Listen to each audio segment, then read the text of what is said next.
ஆட்சிக்கு வந்தால் அனைவருக்கும் வீடு, வீட்டிற்கு ஒரு பைக் என்று அறிவித்த தவிக தலைவர் விஜயின் அறிவிப்பு குறித்து மதுரை திருப்பரங்குன்றம் பகுதி மக்கள் தெரிவித்த கருத்துக்களை பார்க்கலாம். அவருடைய கனவு நனவாகணும்னு நினைக்கிறாரு. இதனால சொல்லல யாருமே. அவர் சொல்றாரு, ஏன்னா அவர் பிரதமர் சொல்றாரு இல்லையா, நரேந்திர மோடி. அதே மாதிரி அவரும் சொல்றாரு, என்னால முடியும் தமிழ்நாட்டில் அப்படின்னு சொல்றாரு.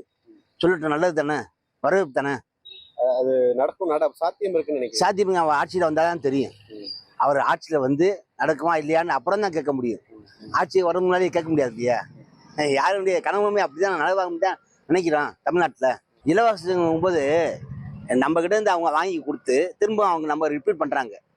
இது வந்து இலவசம்னு சொல்ல முடியாது, இலவசம் இல்லைன்னு சொல்ல முடியாது. ஆனால் யாரும் செய்ய முடியாது, அவங்க செய்யறாங்க. நல்லதுதான்.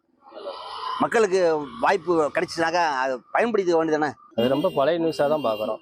ஒன்றும் புது விஷயமான ஒன்றும் இல்லை. எதனால பழசு? எல்லாருமே அறிவிச்சுட்டாங்களே. அதான் ஐயா கலைஞரே அதான் அறிவிச்சாரு, அம்மா ஜெயலலிதாவும் அதான் அறிவிச்சிருந்தாங்க. இப்போ ஸ்டாலினே அதான் சொல்கிறாங்க, எடப்பாடியே தான் சொல்கிறாங்க. மேலிடத்துல எல்லாருக்கும் அனைவருக்கும் ஒரு வீடு தான் சொல்கிறாங்க. இவர் ஒன்றும் புது திட்டம் அப்படி ஒன்றும் கொண்டு வரலையே. சாத்தியப்படாது. இது மக்களோட மண்டையை கழுவுறக்காண்டி சொல்கிறாரு அவர். இலவசன்றது தேவையில்லாததுதான்.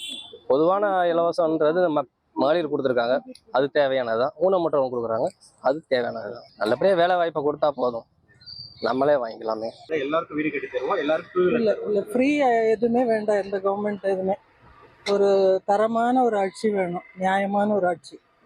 கிரைம் இதெல்லாம் இல்லாமல் அந்த மாதிரி ஒரு ஆட்சி கிடைச்ச போதும். இலவசம் நான் அக்செப்ட் பண்ண மாட்டேன், அவ்வளோதான். எனக்கு அது தேவையில்லை. என்னோட டியூட்டி ஓட் போட்டு நல்ல ஒரு கவர்மெண்ட் வரணுமே தவிர எனக்கு ஃப்ரீ தேவையில்லை. தான் ஆட்சிக்கு வந்தால் அனைவருக்கும் நிரந்தர வீடு, வீட்டுக்கு ஒரு பைக் வழங்குவேன் என்று தமிழக வெற்றி கழக தலைவர் விஜய் கூறியது குறித்து மதுரை மக்களின் கருத்துக்களை நாம் இப்போது பார்த்தோம்.